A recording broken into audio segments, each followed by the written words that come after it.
예, 안녕하세요. 담양 스님입니다.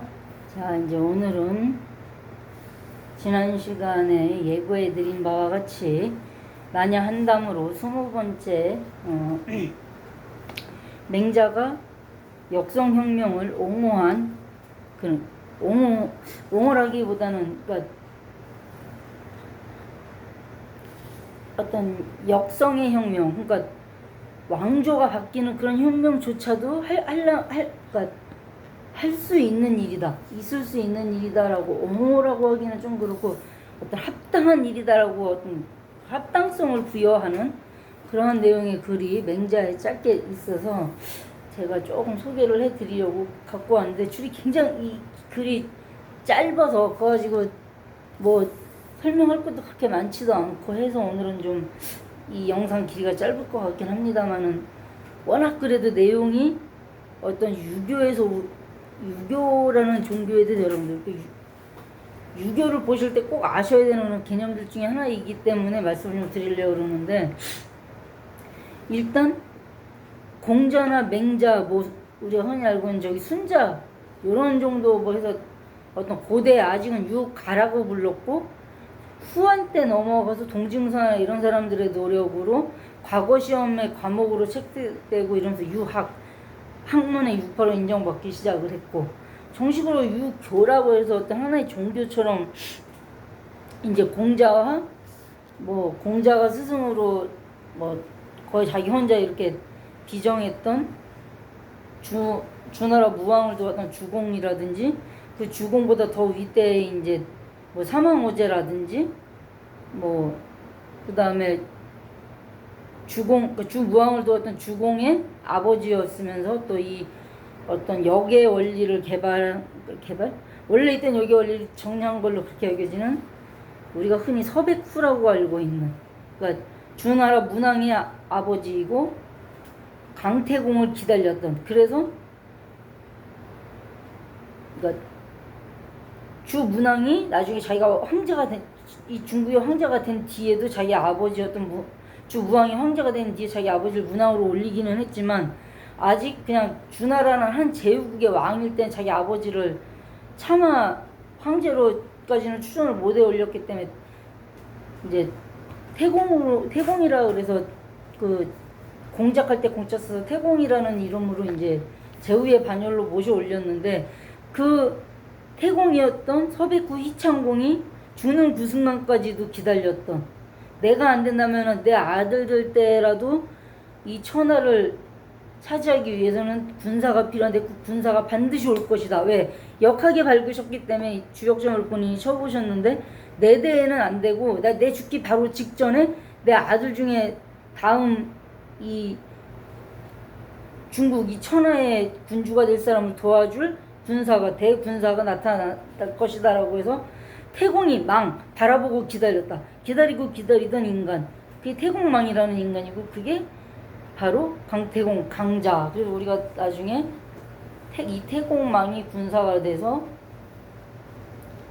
어느 나라를 정발하러 가지고 무왕하고 같이 이제 그러니까 그런 식으로 어느 한 나라의 왕이 있음에도 불구하고 그 왕이 일명 무도에서, 그러니까 어떤 나라에 A라는 나라가 있다 B라는 나라가 바뀌면서 새로 세워질 때 그 B라는 나라의 개국분전은 당연히 뭐라 그럽니까? 지금 왕이 뭐 개판 3분 전이어서 5분 전도 아니야, 이건 개판 3분 전이어서 내가 1000명을 받들어 백성들을 구하기 위해서 들어 엎을 수밖에 없다. 이제 뭐 고구려에서 조선으로 넘어갈 때 이성계도 요거 이용해 먹었고, 그래서 이성계 또 뭐라고까지 하느냐? 우왕하고 창왕은 왕씨의 자손이 아니라 신돈이라는 그 스님의 자손이다. 고로 신우 신창이다. 왕우 왕창이 아니고, 한마디로 왕씨도 아닌 것들이 왕이라고 저러고 앉아있으니 가짜를 패하고 진짜를 세우자 해서 공양왕을 세워놓고는, 공양왕이 자기 또 사돈간이라 사돈 해가지고 다 이렇게 실권 잡고 하다가 마지막에는 자기 사돈이었음에도 불구하고 쫓아내고, 그러니까 사실 자기 사돈간인데 그냥 쫓아내는 걸로 끝냈어야 되는데, 일명 유배하는 걸로 끝냈어야 되는데 복위운동이 일어나니까 그거 핑계로 사돈 보약 한 잔 잡서 하고 사약을 보내죠. 바른 보약이라 그러고. 근데 공양왕도 왕족으로 오래 살았고 왕 노릇은 3년밖에 안 했다지만 3년이라도 왕 노릇을 했는데, 그 상황에서 자기 기양가 있는데 보약이라고 보내면 사약인 거 알았을 거 아니에요. 그러니까 그거 그냥 꼴딱꼴딱꼴딱 받아 마시면서, 어차피 이미 싸움은 끝난 거고 이미 새는 뒤집어 엎어진 거고 어떻게 다시 할 수가 없는 상황. 복위운동도 일으켰다가 신하들 몇 명이 복위운동 일으켰다가 다 뭐가지 날라갔고, 그거 어떻게 해요. 그냥 보약 꼴딱꼴딱꼴딱 마시면서 내 두 번 다시는 왕가에 태어나지 않으리. 고려 왕족이고 왕이다 보니까 불교를 믿었던 사람이라 윤회를 믿었는데, 다시 태어나지 않으리는 아니고 태어나게 하겠지, 윤회하는 삶을 받아서. 근데 다시는 왕가에 태어나지 않으리, 왕족으로 태어나지 않으리, 그런 말을 하고 이제 가신단 말이에요, 이 공양왕이라는 양반이. 이럴 정도로 어떤 명분을, 그러니까 A라는 나라에서 B라는 나라로 그냥 가는 게 아니라 어떤 명분이 있어서 왕의 성씨가 바뀌고 왕조가 바뀌고 개국 공신들이 바뀌고 나라의 어떤 지배 계급, 지배하는 계층이나 어떤 지배 계급이 바뀌고, 이런 모든 변화들은 반드시 들어가는 거, 그게 뭐다? 명분이에요. 명분. 그 명분에 입각해서 이 사람이 이렇게까지 복분이라 하늘도 이 사람을 버렸으니 내가 하늘의 뜻을 받들어 얘를 뭐가지 날리고 내가 다음 왕하겠다. 이게 역사혁명이거든요. 근데 이거를 공자나 증자는 얘기를 하질 않았어요. 왜? 공자나 증자 때까지의 유가에서는 예라는 걸 가장 중요했다고. 그러니까 인하고 예를 가장 중요했기 때문에 신분제의 예법에 따라서 황제가 지난 시간에 한번 얘기했을 텐데, 황제는 8일무고 왕이나 제후 정도 돼야 6일무고 사대부는 4일무밖에 못한다. 근데 4일무만 해야 되는 대부라는 놈이 황제를 할 수 있는 8일무를 하고 있으니 뭔들 못하겠느냐. 근데 이 맹자의 시대가 되면 그게 또 말이 좀 바뀌어요. 사대부래도 지금 황제와 왕이 개판 치고 있어서 하늘이 야 너 사대부 A 너 지금부터 네가 황제 해라, 그래갖고 나라 좀 똑바로 제대로 다스려라, 그렇게 천명을 내가 받으면 다 들었고 내가 황제도 될 수 있다, 요 주장을 한단 말이에요. 요게 바로 맹자의 이 역성혁명에 대한 얘기인데, 이제 이게 제가 자꾸 얘기가 길어지는데 그러니까 후대 사가들이 뭐라 그러느냐, 맹자서부터 역성혁명을 옹호했다라고 하는데, 원래 천명이라는 개념 자체는 공자 때부터도 있었어요. 근데 공자는 뭐라고 했느냐? 천명이 천자에게 있는 것이지 너희들한테 없다. 그러면은 천자가 무도하면, 도를 잃고 덕을 잃으면 그 사람이 다시 덕을 찾을 때까지 간언하고 또 간언하고 또 간언해야 한다, 신하의 직분으로는. 근데 맹자는 그렇게 간언하고 또 간언했는데도 말귀를 못 알아들어 처먹는다? 그러면 걔 정신 차릴 때까지 기다리다 우리 백성들 다 굶어 죽고 다 전쟁통에 칼 맞아 죽고 안 돼. 야 보니까 네가 왕노릇 잘할 것 같아. 지금부터 네가 왕해. 갈 없고 네가 왕을 해서 대신 너도 똑바로 못하면 또 누가 와서 네 등에서 네 목에 칼 꽂을 수도 있으니까, 네 등판에 칼 꽂을 수도 있으니까 항상 조심하고. 그러니까 뭐 그렇다고 뭐 반란을 조심하라는 얘기가 아니라, 반란이라는 것 자체가 안 일어나도록 제대로 정치하고 백성을 위하는 정치를 해라. 그러니까 맹자가 역성혁명을 옹호를 했지만 동시에 뭐냐, 역성혁명 네가 안 당하려면, 지금의 군주들에게는 너희들이 지금 그 군주자를 유지하고 역성혁명 안 당하려면 백성을 위해서 일해라. 왜? 백성들이 네 편에 서면 그거는 누구도 감히 자기한테 천명이 있다고 빡빡 우기면서 네 등에 칼 못 꽂는다. 이게 맹자의 역성혁명이거든요. 자, 그래서 오늘 뭐 맹자의 맹자가 쓴 맹자와 맹자의 제자들이 함께 썼다는 맹자의 그 어떤 일대기라고 하는데, 일대기라기보다는 여기저기 천하를 돌면서 열 몇 개 나라가 돌면서 그 왕들하고 이렇게 벼슬 얻기 위해서 유세하고 이러면서 나눴던 대화들, 이런 거 위주로 해서 모아놓은 책이 또 맹자예요. 맹자가 쓴 맹자라는 책인데, 거기에 지금 제가 여러분에게 소개해드린 이 한 구절만 있는 게 아니고 그거 말고도 중간중간에 몇 개가 나오긴 해요. 이 비슷한 류의 얘기들이. 근데 이 얘기가 제일 유명하고 많이 알려져 있어요. 제가 요 글을 가져왔습니다. 자, 이제 원문 좀 읽어볼게요. 적인자 위지적, 적위자 위지잔, 잔적지인 위지일부라, 이런 말이 있습니다. 여기서 이제 번역을 해드릴게요. 인을 해치는 자를 적이라 부르고 위를 해치는 자를 잔이라 이루고, 이렇게 잔적이라고 이름하는 사람을 일개 지압인 일부, 그냥 하나의 지압이 그냥 한 평범한 사람 이렇게 이른다, 이런 말이 있어요. 요 말이 왜 나왔느냐, 맹자에.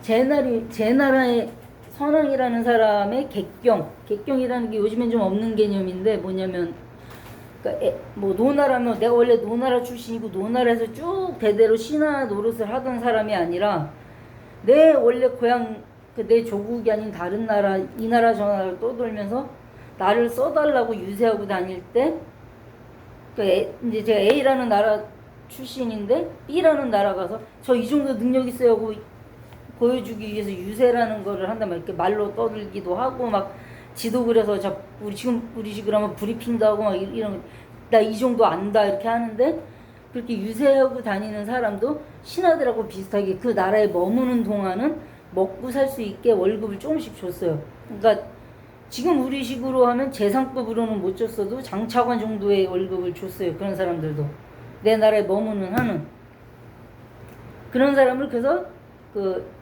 왜 우리가 여객 뭐 손님 객자 쓰잖아요. 그 객자 써서 객경이라고 경대부라고 해서 내 신하 같은 사람인데 사실 신하는 아니고 손님으로 와 있지만 내가 신하처럼 대접을 해서 경대부 정도로는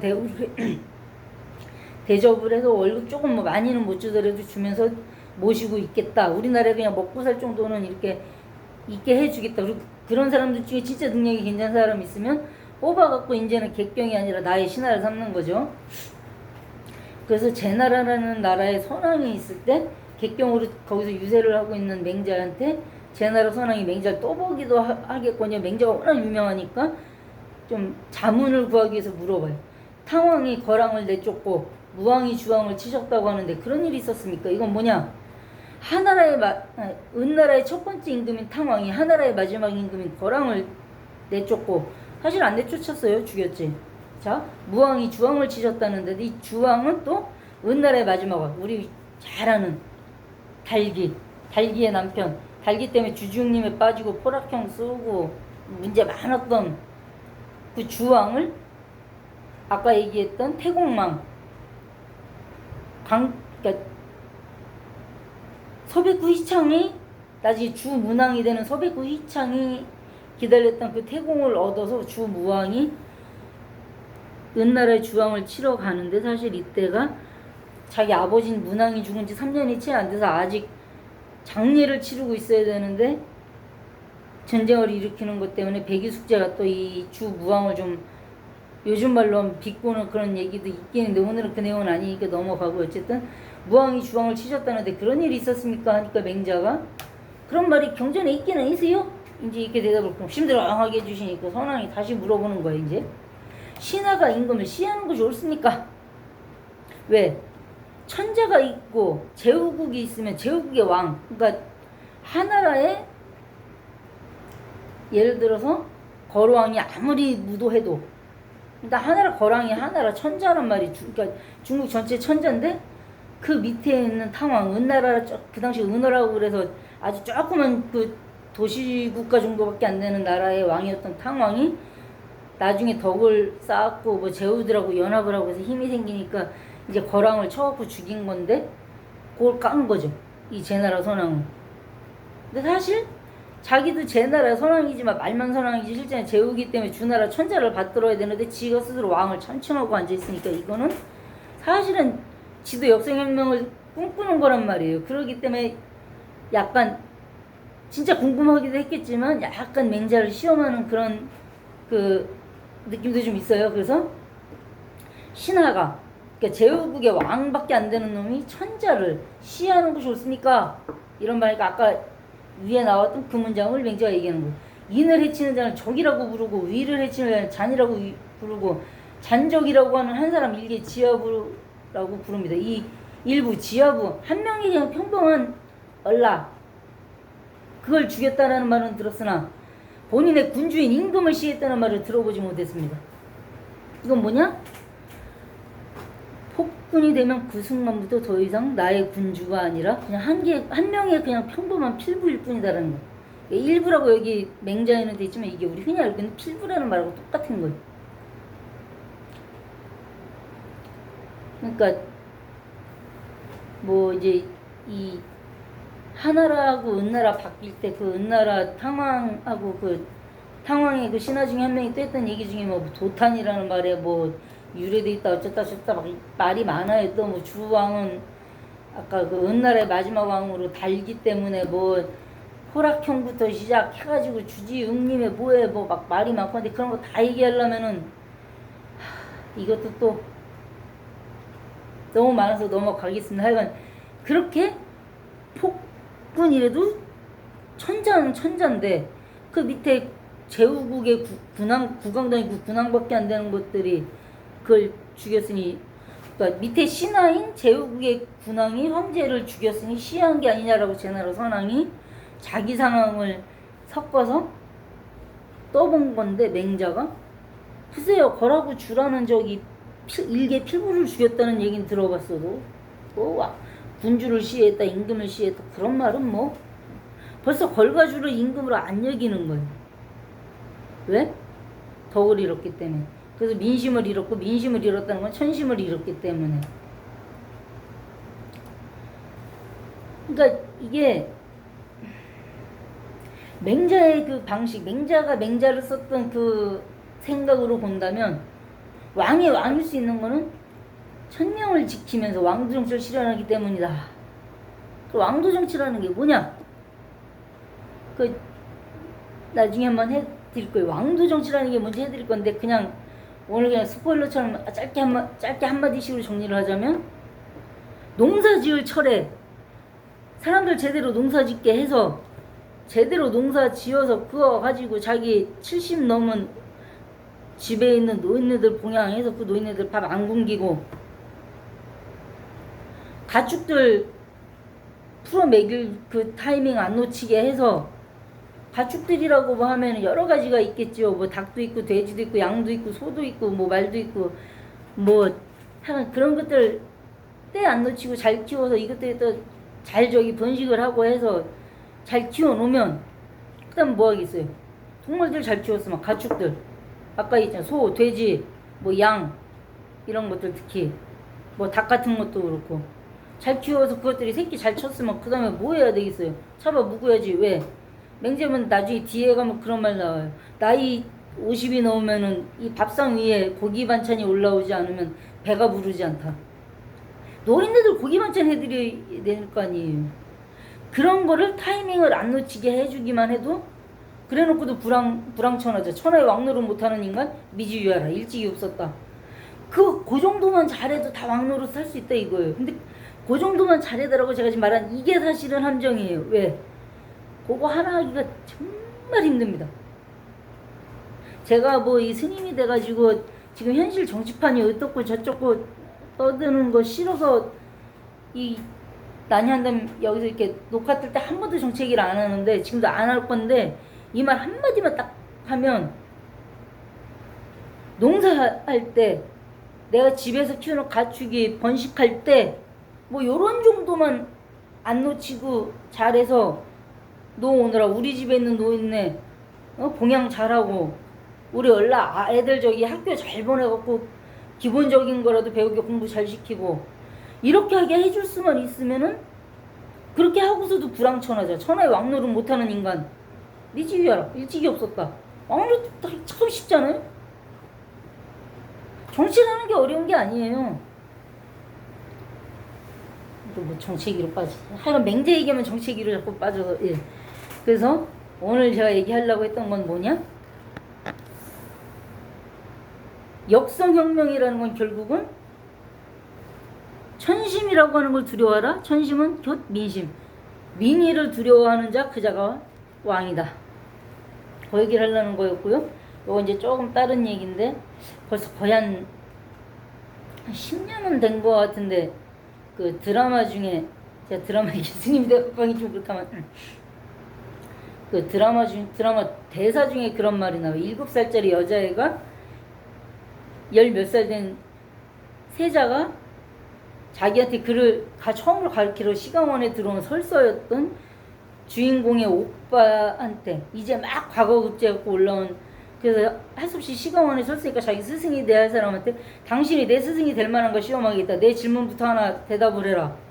아니, 질문해 보세요. 나 그 과거급자 놈인데 뭐 뭔 줄 대답 못할까. 넌 도대체 정치가 뭐라고 생각하니?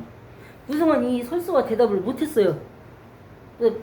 제가 일주일 안에 알아갖고 저학계 저기 세자적게 답을 드리겠습니다 하고 집에 와서 7살밖에 안 됐지만 진짜 영특했던 자기 여동생, 드라마 주인공이긴 한데 그 여동생을 불러서 똑같은 질문을 하니까 이 7살밖에 안 된 여동생 여자 요만한 기집애가 대답한 말이 아주 명대사예요. 이 7살 내가 보았을 때 합리적이라고 하는 일을 하는 거, 6살, 7살짜리 어린아이 눈에 합리적이다라고 할 수 있으면 그게 제대로 된 정치라는 거. 어떤 왕이 정치를 했는데 6살, 7살짜리 애 눈에도 저건 좀 아닌데 이 생각이 들게 만들면 그건 정치가 아니라는 거죠. 이 시강원에 섰을 때 주인공의 오빠가 이 대답을 일주일도 안 걸려. 그 다음날 바로 갖고 세자한테 딱 질러요. 저하 정치는요, 제 동생이 그러는데요. 대놓고 자기 동생이 그랬다고까지 얘기를 해요. 제 동생이 그러는데요. 7살 된 자기 눈으로 봤을 때 합당할 정도로 그렇게 하는 거, 그게 진짜 제대로 된 정치래요. 거기서 세자가 너 그냥 내 스승 하지 말고 네 동생 데려와. 네 동생 내 스승 삼아야겠다. 이러고 농담을 칠 정도로. 아니 뭐 드라마 대사입니다. 드라마 대사인데 정치라는 게 어려운 것 같지만 그만큼 쉽다는 거예요. 왜? 7살짜리 아이 눈에도 이거는 말이 된다, 이거는 말이 안 된다 할 그것만 가르마 잘 타면 정치 끝난다는 건데 정치가 뭐 어렵나. 근데 이 쉬운 걸 왜 못할까요? 사람들이 본인의 탐진치, 삼독이 앞을 가리기 때문에 못하는 겁니다. 그렇기 때문에 정치인들은 반드시 인문학을 공부 좀 하고 정치를 해야 된다. 이게 이제 지론인데 뭐 요즘 정치하는 사람들이 인문학 공부하고 정치하는지는 잘 모르겠습니다. 예. 하여간 맹자 얘기만 하면 정치 얘기 빠져갖고 예. 그래서 오늘은 여기서 빨리 끊도록 하겠습니다. 예. 감사합니다.